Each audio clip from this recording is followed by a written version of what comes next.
Mock test ചെയ്തു തുടങ്ങാതെ നിങ്ങൾ ക്ലാറ്റ് exam clear ചെയ്യില്ല. എങ്ങനെ തുടങ്ങാമെന്നല്ലേ? നമുക്ക് ആദ്യമേ തന്നെ ടോപ്പിക് വൈസ് ടെസ്റ്റുകളിൽ തുടങ്ങാം. അതായത് ഓരോ സബ്ജക്ട്, ഇംഗ്ലീഷ് ഉണ്ട്, ലീഗൽ ഉണ്ട്, GK ഉണ്ട്, ഓരോ നിലയും ടോപ്പിക് വൈസ്. അതായത് ഇപ്പൊ ഇംഗ്ലീഷിലെ നമുക്ക് ടെൻസസ് ചെയ്യാം, സെന്റൻസസ് ചെയ്യാം.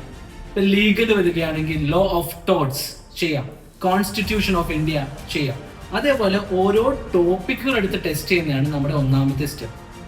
രണ്ടാമത്തെ സ്റ്റെപ്പ് ഒരു മാസത്തോളം അത് ചെയ്ത് കഴിയുമ്പോൾ രണ്ടാമത്തെ പ്രാവശ്യം നമുക്ക് എന്ത് ചെയ്യാം? സബ്ജക്ട് വൈസ് ടെസ്റ്റ് ചെയ്യാം. എന്താണ് സബ്ജക്ട്? ഇംഗ്ലീഷിന്റെ ടെസ്റ്റ് ചെയ്യാം, GK ടെസ്റ്റ് ചെയ്യാം, ലീഗലിന്റെ ടെസ്റ്റ് ചെയ്യാം, അതേപോലെ തന്നെ ക്വാണ്ടിറ്റേറ്റീവ് ആപ്റ്റിറ്റ്യൂഡിന്റെ ടെസ്റ്റ് ചെയ്യാം. അത് കഴിഞ്ഞ് ഒരു 1.5 മാസം അതും ചെയ്ത് കംഫർട്ടബിൾ ആകുമ്പോൾ മൂന്നാമത് നമ്മൾ എന്തിലേക്ക് പോകുന്നു? ഫുൾ ലെങ്ത് ടെസ്റ്റുകളിലേക്ക് പോകുന്നു. അതായത് ടോപ്പിക് ഫുള്ളായിട്ട് ഒരു ക്ലാറ്റിന്റെ മോഡലിൽ തന്നെ നമ്മൾ ടെസ്റ്റുകൾ ചെയ്യുന്നു.